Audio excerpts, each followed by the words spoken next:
Talk us through this rally we saw in the last 2 weeks or so, and things are just kind of slowing down here right now. How, this kind of return of COVID zero policies in some parts of China. First of all, what do you make of it? And investors just get too ahead of themselves over the whole reopening story.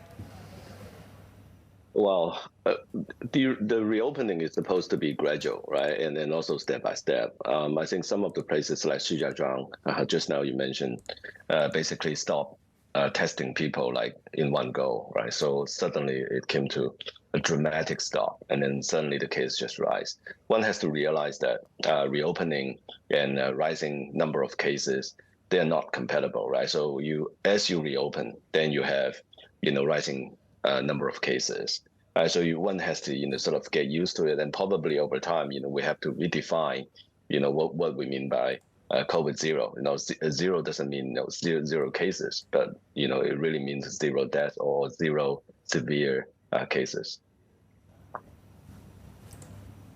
So what's it like on the ground now? That's what sense are you getting, Hao?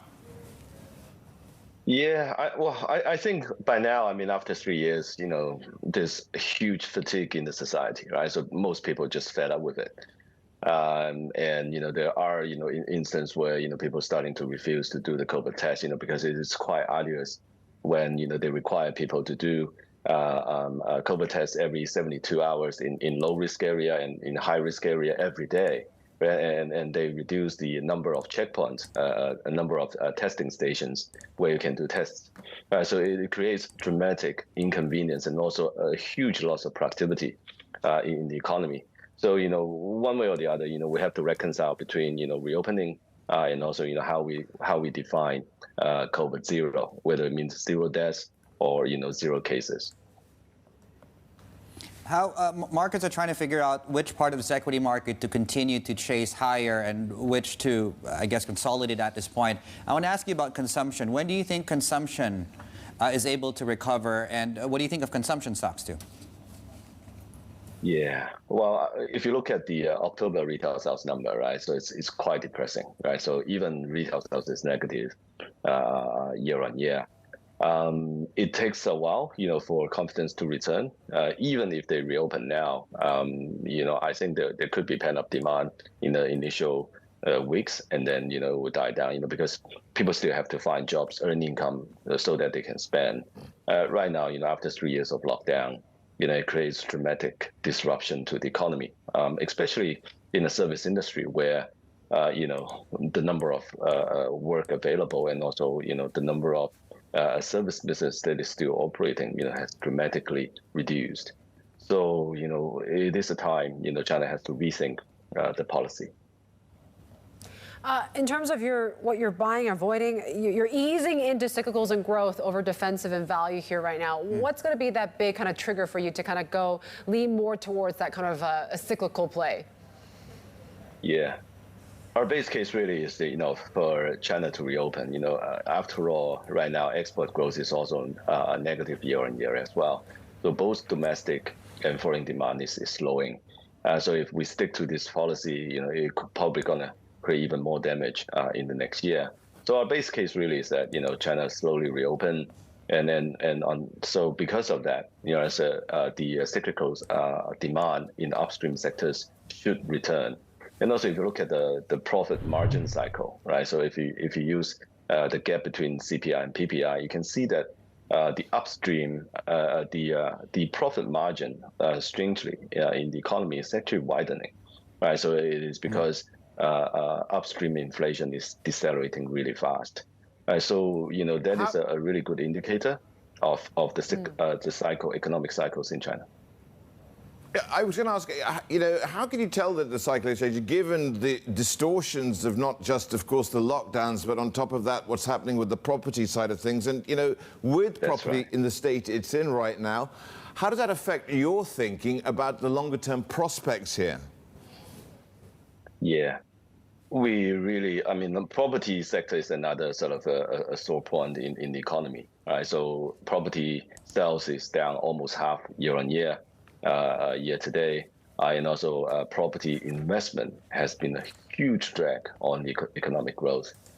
So people are not buying because they're afraid that the developers could go bankrupt, and also the developers are not reinvesting because they don't have the cash.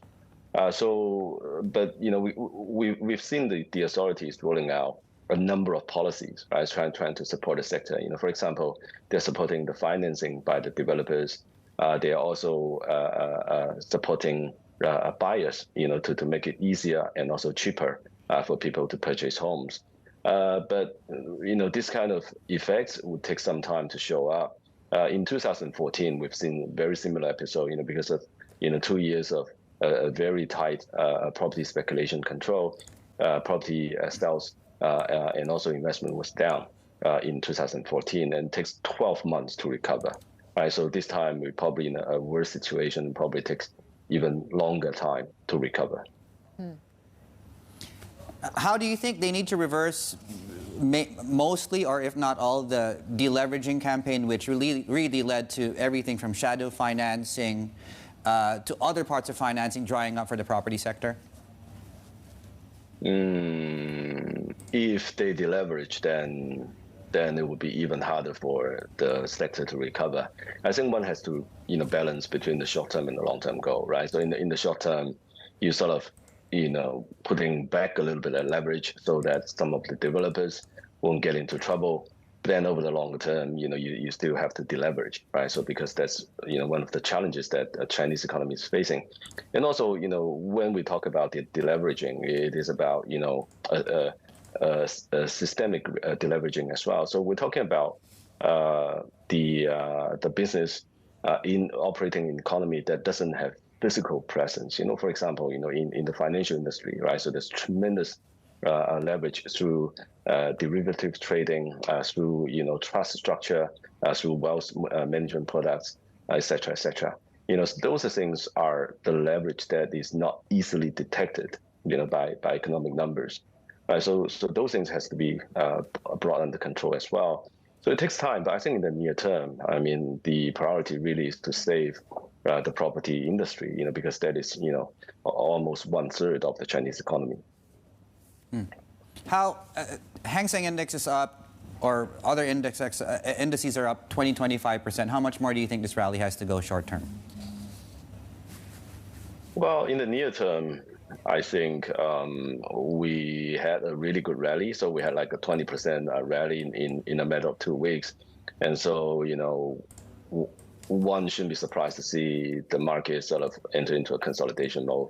But I think over the next 12 months, there should be more upside if China reopens and also, the property sector, slowly come back to life.